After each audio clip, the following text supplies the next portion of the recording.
Shabeer medical group ആരോഗ്യ മലയാളിയിലേക്ക് എല്ലാ മാന്യ പ്രേക്ഷകർക്കും സ്വാഗതം. ഇന്നത്തെ കുട്ടികളാണ് നാളത്തെ പൗരന്മാർ. അവരാണ് ഒരു സമൂഹത്തിൻ്റെ വാഗ്ദാനവും. കുട്ടികളുടെ ആരോഗ്യവും ആരോഗ്യ രീതികളും ഭക്ഷണ രീതികളും എല്ലാം മാതാപിതാക്കളുടെ മാത്രമല്ല, ഒരു സമൂഹത്തിൻ്റെ കൂടെ കടമയാണ്. നല്ല ആരോഗ്യമുള്ള കുട്ടി കുടുംബത്തിന് മാത്രമല്ല, സമൂഹത്തിൻ്റെയും കൂടെ വാഗ്ദാനമാണ്. കുട്ടികളുടെ ആരോഗ്യ പ്രശ്നങ്ങളും അവരുടെ ഭക്ഷണ രീതികളും അവരുടെ ആരോഗ്യ സംരക്ഷണത്തെക്കുറിച്ചാണ് ആരോഗ്യ മലയാളിയിൽ ഇന്ന് നമ്മൾ ചർച്ച ചെയ്യുന്നത്. മുതിർന്നവരെ പോലെ തന്നെ കുട്ടികളെയും ബാധിക്കുകയാണ് ഇന്ന് വൃക്കരോഗങ്ങൾ. പ്രതിരോധശേഷിക്കുറവും ജന്മനാലുള്ള പ്രശ്നങ്ങളും ഇന്ന് കുട്ടികളെ വളരെ പെട്ടെന്ന് തന്നെ വൃക്കരോഗങ്ങൾക്ക് അടിമകളാക്കുന്നു.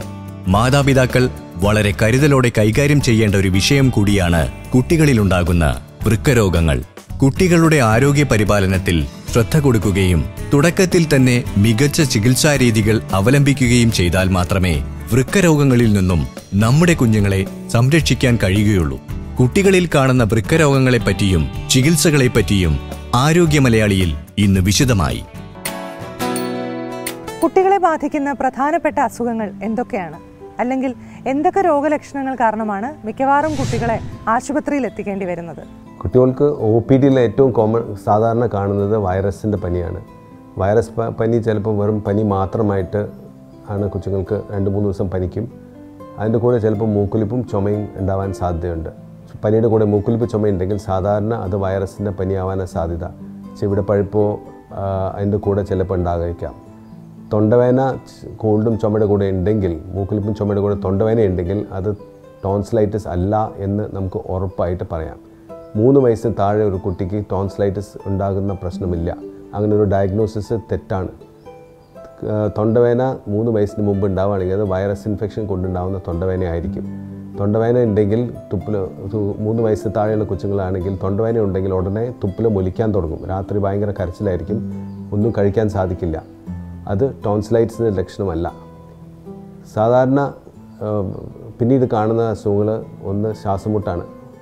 ആസ്മ അല്ല, ശ്വാസമുട്ട് കൊച്ചുങ്ങൾക്ക് വൈറസ് ഇൻഫെക്ഷൻ കൊണ്ടോ അല്ലെങ്കിൽ അലർജി കൊണ്ടോ ഉണ്ടാകുന്ന ശ്വാസമുട്ട് ആണ് വേറെ ഒരു സാധാരണ കാണുന്ന ഒരു അസുഖം.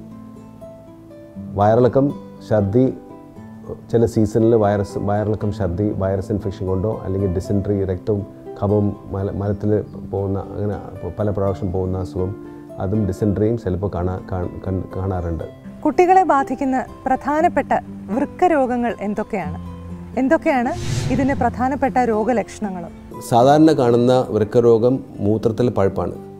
മൂത്രത്തിൽ പഴുപ്പ് ഏത് പ്രായം മുതൽ, ചെറിയ കുട്ടികൾക്ക് മുതൽ മൂത്രൽ പഴുപ്പ് വരാം. മൂത്രൽ പഴുപ്പ് ഉള്ള സമയത്ത് കൊച്ചിന് മൂത്രമൊഴിക്കുമ്പോൾ ഭയങ്കര വേദനയായിരിക്കും. ഇടയ്ക്കിടയ്ക്ക് മൂത്രമൊഴിക്കുക, പനി ഉണ്ടാവുക, മൂത്രമൊഴിക്കുമ്പോൾ നല്ല കരച്ചിലായിരിക്കും. അങ്ങനെയുള്ളൊരു കൊച്ചിനെ നമ്മൾ യൂറിൻ ടെസ്റ്റ് ചെയ്തിട്ട് മൂത്രൽ പഴുപ്പ് ഉണ്ടോ ഇല്ലെന്ന് കൾച്ചർ ചെയ്തതിന് ശേഷം മാത്രമേ ഒരു ഡയഗ്നോസിസിൽ എത്താവൂ. മൂത്രം മൈക്രോസ്കോപ്പി അല്ലെങ്കിൽ പസിൽസ് എത്രയുണ്ട് മൂത്രത്തിൽ നോക്കിയിട്ട് മാത്രമായിട്ട് ഒരു മൂത്രൽ പഴുപ്പ് ഡയഗ്നോസ് ചെയ്യാൻ പാടില്ല.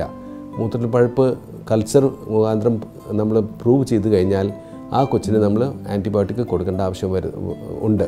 സാധാരണ രണ്ടാമത്തെ ഒരു കാര്യമായിട്ടുള്ള അസുഖം നമ്മൾ കാണുന്നത് നെഫ്രോട്ടിക് സിൻഡ്രോം എന്ന് പറയും. നെഫ്രോട്ടിക് സിൻഡ്രോം എന്ന് പറഞ്ഞാൽ മൂത്രം കിഡ്നി ഒരു ഫിൽറ്റർ പോലെയാണ്. അപ്പോൾ നമ്മുടെ ദേഹത്തുള്ള പ്രോട്ടീൻ പുറത്തോട്ട് പോവാതെ സൂക്ഷിക്കുന്ന ഒരു ഫിൽറ്ററാണ് കിഡ്നി.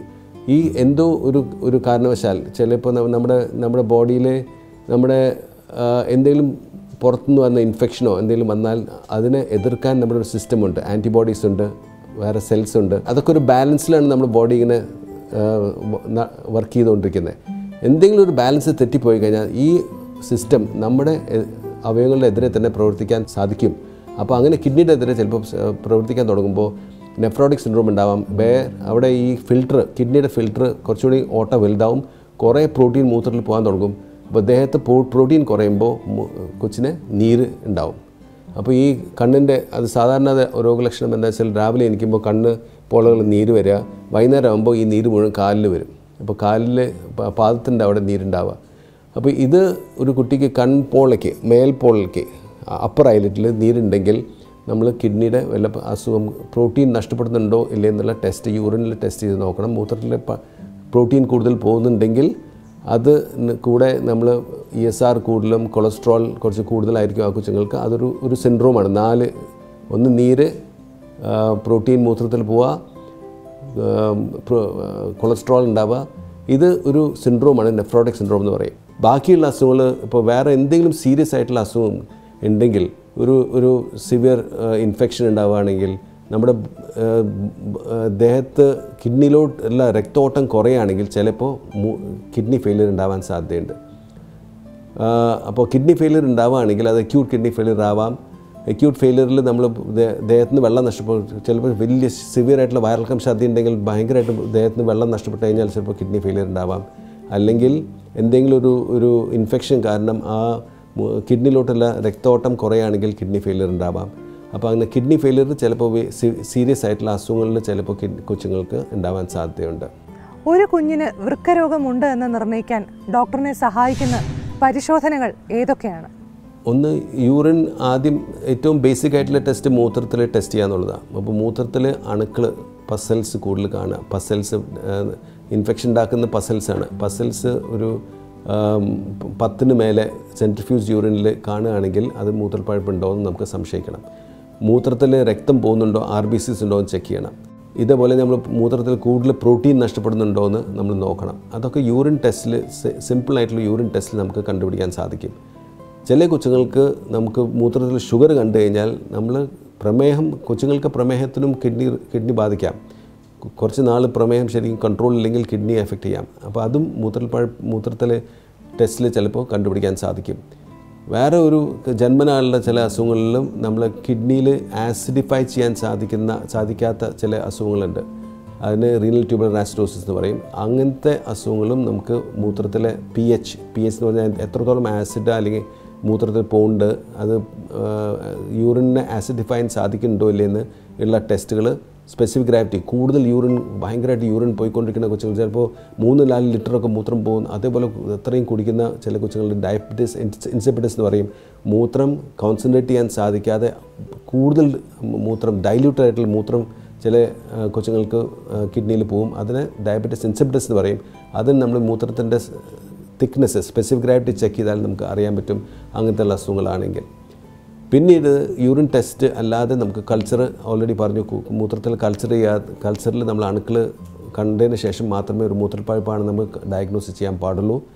വെറുതെ മരുന്നുകൾ അത് മൂത്രപ്പഴുപ്പിന് തുടങ്ങാൻ പാടില്ല. കിഡ്നിയുടെ ഫങ്ഷൻ ചെക്ക് ചെയ്യുന്നത് ബ്ലഡ് യൂറിയ, ക്രിയാറ്റിനിൻ. ബ്ലഡ് യൂറിയയും ക്രിയാറ്റിനുമാണ് മൂത്രത്തിൽ, ഇതൊക്കെ മൂത്രത്തിൽ എക്സ്ക്രീറ്റ് ചെയ്യുന്നത്. മൂത്രത്തിൽ വഴി ഈ ബ്ലഡ് യൂറിയയും ക്രിയാറ്റിനൊക്കെ നമ്മുടെ ദേഹത്തു നിന്ന് പുറത്ത് തള്ളാൻ കിഡ്നിയാണ് സഹായിക്കുന്നത്.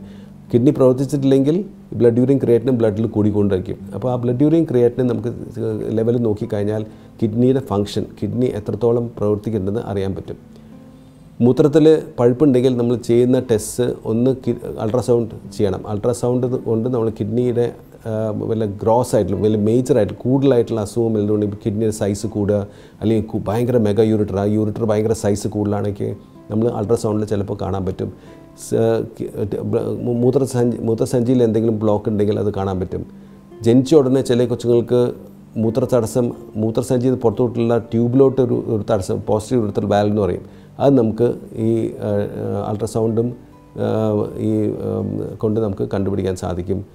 ചില കൊച്ചുങ്ങൾക്ക് നമ്മൾ ഇത് മൂത്രപ്പഴുപ്പ് കിഡ്നിയിൽ വലിയ പ്രോബ്ലം ഒന്നും കാണുന്നില്ല, അൾട്രാസൗണ്ട് വലിയ കാര്യമായിട്ട് കാണുന്നില്ലെങ്കിലും റീഫ്ലക്സ് കണ്ടുപിടിക്കാൻ, എത്രത്തോളം മൂത്രസഞ്ചിയിലോട്ട് വന്നിട്ട് തിരിച്ച് ട്യൂബിലോട്ട് കയറി പോകുന്നുണ്ടെന്ന് അറിയാൻ വേണ്ടിയിട്ട് MCU എന്ന് പറയുന്നൊരു ടെസ്റ്റ് ചെയ്യും. മൂത്രസഞ്ചിയിലോട്ട് നമ്മൾ ഡൈ ഇഞ്ചെക്ട് ചെയ്തിട്ട് കൊച്ചിനോട് മൂത്രം ഒഴിക്കാൻ പറയുമ്പോൾ ആ പ്രഷർ കാരണം ഈ മൂത്രം സഞ്ചിയിൽ നിന്ന് പുറത്തോട്ട് വരേണ്ട പകരം ട്യൂബിലോട്ട് തിരിച്ച് കിഡ്നിയിൽ നിന്ന് വന്ന ട്യൂബിലോട്ട് കയറിപ്പോവും. അത് നമുക്ക് ഈ MCU എന്ന് പറയുന്ന ടെസ്റ്റിൽ കൊണ്ട് കണ്ടുപിടിക്കാൻ സാധിക്കും.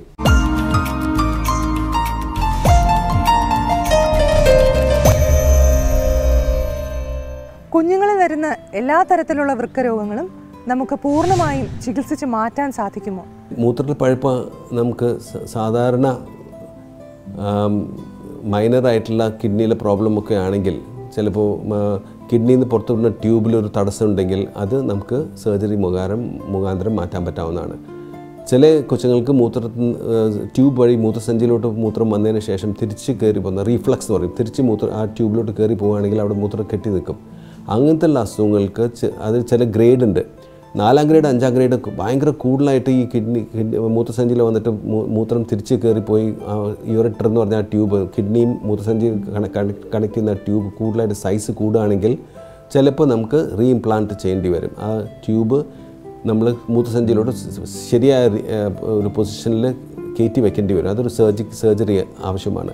പക്ഷേ ഗ്രേഡ് 2, 3, 3ാം ഗ്രേഡ് വരെയുള്ള റീഫ്ലക്സ് നമുക്ക് കുറേ നാൾ മൂത്രപ്പഴുപ്പ് വരാതിരിക്കാനുള്ള മരുന്ന് ദിവസവും രാത്രി ഒരു സാധാരണ മൂത്രപ്പഴുപ്പിന് കൊടുക്കുന്ന ഡോസിൻ്റെ 1/4 ഭാഗം ഡോസ് ദിവസവും രാത്രി കൊടുക്കുകയാണെങ്കിൽ മൂത്രത്തിൽ പഴുപ്പ് ഉണ്ടാവാതിരിക്കാൻ, യൂറിനറി ട്രാക്ട് ഇൻഫെക്ഷൻ പ്രൊഫലാക്സിസ് പറയും, അസുഖം മൂത്രപ്പഴുപ്പ് ഉണ്ടാവാതിരിക്കാൻ ഒരു ചെറിയ ഡോസ് നമ്മൾ മരുന്ന് കൊടുത്തു കഴിഞ്ഞാൽ കുറേ നാൾ അങ്ങനെ കൊടുത്തു കഴിഞ്ഞാൽ ചിലപ്പോൾ ഇത് തന്നെ ശരിയാവാൻ സാധ്യതയുണ്ട്. അപ്പോൾ ഈ മൂത്രപ്പഴുപ്പ് കൊണ്ട് ഉണ്ടാവുന്ന ഇൻഫെക്ഷൻസ് കിഡ്നിയിൽ എന്തെങ്കിലും പ്രോബ്ലം നമുക്ക് സാധാരണ സർജിക്കലായിട്ടും അല്ലെങ്കിൽ സർജറി ഇല്ലാതെയും നമുക്ക് പൂർണ്ണമായി മാറ്റാൻ സാധിക്കും. നെഫ്രോട്ടിക് സിൻഡ്രോം ഞാൻ പറഞ്ഞ പോലെ 1 വയസ്സ് 3 വയസ്സിൻ്റെ ഇടയ്ക്കുള്ള നെഫ്രോട്ടിക് സിൻഡ്രോം പൂർണ്ണമായിട്ട് 99% കൊച്ചുങ്ങൾക്കും വലിയ പ്രോബ്ലം ഇല്ലാതെ ഭാവിയിൽ പ്രശ്നമില്ലാത്ത രീതിയിൽ നമുക്ക് ട്രീറ്റ് ചെയ്യാൻ സാധിക്കും. മുതിർന്നവരിൽ ചെയ്യുന്നത് പോലെ ഡയാലിസിസ് കുഞ്ഞുങ്ങളിലും ചെയ്യാൻ സാധ്യമാണോ? അല്ലെങ്കിൽ എന്ത് തരത്തിലുള്ള വൃക്കരോഗങ്ങളിലാണ് ഡയാലിസിസ് ചെയ്യുന്നത് പ്രയോജനപ്രദമായി വരുന്നത്? കിഡ്നി ഫെയിൽ ചെയ്താൽ, കിഡ്നി ശരിക്കും പ്രവർത്തിക്കുന്നില്ലെങ്കിൽ, ബ്ലഡ് യൂറിയ ക്രിയാറ്റിൻ കൂടിക്കൊണ്ടിരിക്കുകയാണെങ്കിൽ സാധാരണ ബ്ലഡിലുള്ള ഇലക്ട്രോലൈറ്റ്സ് സോഡിയം പൊട്ടാഷ്യം ഭയങ്കരമായിട്ട് കൂടും, സോഡിയത്തിന് വ്യത്യാസം വരാം, ആസിഡോസിസ് കിഡ്നി രക്തത്തിൽ കൂടുതൽ ആസിഡ് നിറയാൻ തുടങ്ങാം. അപ്പോൾ ഇതൊക്കെ കറക്റ്റ് ചെയ്യാൻ, ഇതൊക്കെ ക്ലീൻ ചെയ്യാൻ വേണ്ടി അവിടെ നിന്നുള്ള ആ വേസ്റ്റ് കിഡ്നിയുടെ ഫങ്ഷൻ ചെയ്യാൻ വേണ്ടിയിട്ടാണ് ഡയാലിസിസ് ചെയ്യുന്നത്. ഡയാലിസിസ് പെരിറ്റോണൽ ഡയാലിസിസ് ഉണ്ട്. പെരിറ്റോണൽ ഡയാലിസിസ് എന്ന ഉള്ളിലോട്ട് ഒരു കുറച്ച് ഫ്ലൂയിഡ് കടത്തിയിട്ട് വീണ്ടും സൈക്കിൾ ചെയ്യും. അപ്പോൾ കിഡ്നിയുടെ ഫങ്ഷൻ ഈ ഡയാലിസിസ് മെഷീൻ ചെയ്യും. ഡയാലിസിസ് കൊണ്ട് ദേഹത്ത് കളക്ട് ചെയ്യുന്ന എല്ലാ വൃക്ക കൊണ്ട് പുറത്തോട്ട് തള്ളുന്ന എല്ലാ കാര്യങ്ങളും ഈ ഡയാലിസിസ് മെഷീൻ വഴി നമുക്ക് പുറത്തെടുക്കാൻ സാധിക്കും. പെട്രോൾ ഡയാലിസിസ് നമുക്ക് കൂടുതൽ നാളും ചെയ്യാൻ പറ്റില്ല, അല്ലെങ്കിൽ ഹീമോഡയാലിസിസ് ചെയ്യണം. നേരിട്ട് ബ്ലഡിൽ നിന്ന് ഒരു മെഷീൻ വഴി ഈ പ്രവൃത്തി തന്നെ ചെയ്യാൻ സാധിക്കും. അതിന് ഹീമോഡയാലിസിസ് പറയും. അങ്ങനെ ഹീമോഡയാലിസിസ് കുറച്ച് നാൾ ചെയ്തിട്ടും കിഡ്നി ഫങ്ഷൻ ഇമ്പ്രൂവ് ചെയ്യാത്തൊരു കൊച്ചിന് ചിലപ്പോൾ പിന്നീട് ട്രാൻസ്പ്ലാന്റ് കിഡ്നി മാറ്റി വയ്ക്കേണ്ടി വരും. എന്ത് കാരണം കൊണ്ടാണ് ഒരു കുഞ്ഞിന് വൃക്കരോഗം വരുന്നത്? അല്ലെങ്കിൽ പാരമ്പര്യമായി വൃക്കരോഗം വരാനുള്ള സാധ്യതയുണ്ടോ? കാര്യമായിട്ട് 2 അസുഖങ്ങളാണ് പാരമ്പര്യമായിട്ട്. ഒന്ന് പോളിസിസ്റ്റിക് കിഡ്നി ഡിസീസ് എന്ന് പറയും. പോളിസിസ്റ്റിക് കിഡ്നി ഡിസീസ് എന്ന് പാരമ്പര്യമായിട്ട് ഓട്ടോസോമൽ ഡോമിനൻ്റ് എന്ന് പറഞ്ഞു കഴിഞ്ഞാൽ ഒരു അച്ഛനോ അമ്മയ്ക്കോ ഈ അസുഖം ഉണ്ടെങ്കിൽ ഉറപ്പായിട്ട് കൊച്ചുങ്ങൾക്ക് ഈ അസുഖം ഉണ്ടാവും. 100% കൊച്ചുങ്ങൾക്ക് ഓട്ടോസോമൽ ഡോമിനൻ്റ് ആയിട്ടുള്ളൊരു അസുഖം ആണ്. അപ്പോൾ പല കുട്ടികൾക്കും ഫാമിലിയിൽ കിഡ്നിക്കും ലിവറിലും ചില സിസ്റ്റ് കുറച്ച് വെള്ളം നിറഞ്ഞിട്ടുള്ള ഒരു സഞ്ചികൾ ഈ കിഡ്നി അങ്ങ് നിറയും. എന്നിട്ട് കിഡ്നിയുടെ പ്രവർത്തനം കുറയും, BP ഉണ്ടാവും. അത് പോളിസിസ്റ്റിക് ഡിസീസ് എന്ന് പറയും. അതൊരു സാധാരണ ആ കൊച്ചുങ്ങൾ ഫൈനലി ട്രാൻസ്പ്ലാന്റ് ചെയ്യേണ്ടി വരും. പിന്നീട് ഫാബ്രിസ് ഡിസീസ് എന്ന് പറഞ്ഞിട്ട് ഒരു അസുഖമുണ്ട്. അതും കിഡ്നി പാരമ്പര്യമായിട്ട് ഉണ്ടാവുന്ന ഒരു അസുഖമാണ്. മറ്റൊരു അസുഖത്തിന് കൊടുക്കുന്ന മരുന്നിൻ്റെ പാർശ്വഫലമായി ഒരു കുഞ്ഞിന് വൃക്കരോഗം വരാനുള്ള സാധ്യതയുണ്ടോ? പല മരുന്നുകളും കിഡ്നി ബാധിക്കാവുന്നതാണ്. കിഡ്നിയുടെ പ്രവർത്തനം ബാധിക്കുന്ന പല മരുന്നുകളുണ്ട്.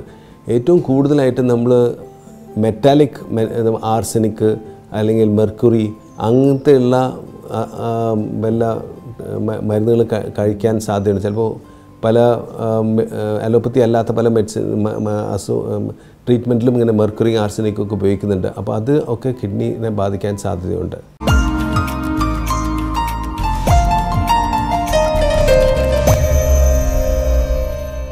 ഇന്നത്തെ തലമുറയ്ക്ക് ജങ്ക് ഫുഡിനോടുള്ള ഇഷ്ടവും കൂടുതലാണ്. ഇത്തരത്തിലുള്ള തെറ്റായ ആഹാര രീതി മൂലം കുഞ്ഞുങ്ങൾക്ക് അസുഖം കൂടുതലായി വരാറുണ്ടോ? കൊച്ചുങ്ങൾക്ക് ആദ്യത്തെ 3 വർഷം ഭക്ഷണം നിർബന്ധിക്കാതിരിക്കുക. 3 വയസ്സ് വരെ കൊച്ചുങ്ങൾ നിങ്ങളുടെ പാരമ്പര്യമായിട്ടുള്ള ദേഹപ്രകൃതി അനുസരിച്ച് കൊച്ചു വളരും. അതിനുള്ള ഭക്ഷണം കൊച്ച് കഴിക്കുകയും ചെയ്യും. ആദ്യം എടുക്കുന്ന തീരുമാനം കൊച്ച് എന്ത് കഴിക്കണം, എത്ര കഴിക്കണം എന്നുള്ളതാണ്. അത് അനുവദിച്ച് കൊടുക്കാത്ത അച്ഛനമ്മമാരുടെ കൊച്ചുങ്ങൾ ഭയങ്കര കോൺഫിഡൻസ് കുറവായിരിക്കും. സ്വന്തമായിട്ടുള്ള കഴിവിനെ പറ്റിയുള്ള അഭിപ്രായം വളരെ മോശമായിരിക്കും. ബുദ്ധി വളർച്ചയ്ക്ക് വളരെ മോശമാണ്. ഈ കഴിക്കുന്നത് കൊച്ച് തീരുമാനിക്കും. അപ്പോൾ എത്ര കുറച്ച് കഴിച്ചാലും കഴിച്ചില്ലെങ്കിലും നല്ല മിടുക്കി അല്ലെങ്കിൽ മിടുക്കൻ എന്ന് പറയേണ്ടതാണ് ചുറ്റുള്ള എല്ലാവരും കുട്ടിയാണ് ഏറ്റവും നല്ല കൊച്ചെന്ന്, ലോകത്തിലെ ഏറ്റവും നല്ല കൊച്ചെന്ന് പറയിപ്പിക്കാനാണ് കൊച്ചു ശ്രമിക്കുന്നത്. 10 ഉരുള വെച്ചാൽ 10 ഉരുളയും നിങ്ങളെ സന്തോഷിപ്പിക്കാൻ കഴിക്കേണ്ടതാണ്. അത് കഴിച്ചില്ലെങ്കിൽ ആ കൊച്ചിന് ആവശ്യമില്ലാത്തതുകൊണ്ടാണ് കഴിക്കാത്തത്. ആ ദേഹപ്രകൃതി അനുസരിച്ചുള്ള ഭക്ഷണം കൊച്ച് കഴിച്ചിരിക്കും. 1 വയസ്സ് വരെ കൊച്ച് ഒരു 6 കിലോ, ആദ്യത്തെ വർഷം കൂടുന്ന കൊച്ച് ആദ്യത്തെ 6 മാസത്തിൽ 4 കിലോ കൂടും, രണ്ടാമത്തെ 6 മാസത്തിൽ 2 കിലോ കൂടും. 1 വയസ്സ് കഴിഞ്ഞ ഒരു കൊല്ലത്തിൽ 3/4 കിലോ കൂടേണ്ട കാര്യമുള്ളൂ. അപ്പോൾ എല്ലാ കൊല്ലം 6 കിലോ വെച്ച് കൂടി കഴിഞ്ഞാൽ 10 വയസ്സാകുമ്പോൾ നിങ്ങൾ അച്ഛനമ്മമാർക്കാർ ഡബിൾ വെയിറ്റ് ആവും. അപ്പോൾ അതുകൊണ്ട് വെയിറ്റ് കൂടുന്നത് ആ റേറ്റ്, ആ വേഗത കുറഞ്ഞ് വരുന്നതുകൊണ്ടാണ് കൊച്ച് കുറവ് കഴിക്കുന്നത്. 3 വയസ്സ് കഴിഞ്ഞിട്ടാണ് കൊച്ചുങ്ങളുടെ ഫുഡ് ഫാറ്റ്സ് തുടങ്ങുന്നത്. പല ബിസ്ക്കറ്റ് തിന്നുക, ചിപ്സ് തിന്നുക, ഫാസ്റ്റ് ഫുഡ് തിന്നുക, ഇതൊക്കെ ഒരു 3-4 വയസ്സ് കഴിഞ്ഞിട്ടാണ് കൊച്ചുങ്ങൾ അങ്ങനത്തെ ഉള്ള തെറ്റായ ഭക്ഷണ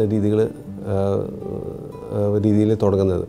അതുകൊണ്ടുണ്ടാകുന്ന ഒരു പ്രശ്നം ഇപ്പം നമ്മുടെ ലോകത്തിലെല്ലായിടത്തും ഒബീസിറ്റി വളരെ കൂടിക്കൊണ്ടിരിക്കുക. വെയിറ്റ് കൊച്ചുങ്ങളുടെ ഭയങ്കരമായിട്ട് കൂടുന്നുണ്ട്. അതിനോടൊപ്പം കൊച്ചുങ്ങൾക്ക് BP, കൊളസ്ട്രോള്, പ്രമേഹം വരാനുള്ള സാധ്യത, ലിവർ നശിക്കാനുള്ള സാധ്യത, പെൺകുട്ടികൾക്കാണെങ്കിൽ ഓവറീസിൽ സിസ്റ്റ് ഡെവലപ്പ് ചെയ്തിട്ട് കൊച്ചുങ്ങളുണ്ടാവാനുള്ള ശേഷി കുറഞ്ഞു വരുന്ന ഒരു അസുഖം ആയിട്ട് മാറാൻ സാധ്യതയുണ്ട്. അപ്പോൾ ഭക്ഷണ രീതി നമ്മൾ ശരിക്ക് സൂക്ഷിച്ചിട്ടില്ലെങ്കിൽ ഒരു പരിധി വരെ കൊച്ചുങ്ങൾക്ക് അസുഖങ്ങൾ കൂടാൻ സാധ്യതയുണ്ട്. കുട്ടികളുടെ രോഗങ്ങളെക്കുറിച്ച്, പ്രധാനമായും വൃക്ക രോഗങ്ങളെക്കുറിച്ചാണ് ഇന്നത്തെ എപ്പിസോഡിൽ നമ്മൾ ചർച്ച ചെയ്തത്. മറ്റൊരു നല്ല വിഷയവുമായി അൽ നബീർ മെഡിക്കൽ ഗ്രൂപ്പ് ആരോഗ്യ മലയാളിയുടെ വേറൊരു എപ്പിസോഡിലൂടെ കാണാം. കാത്തിരിക്കുക.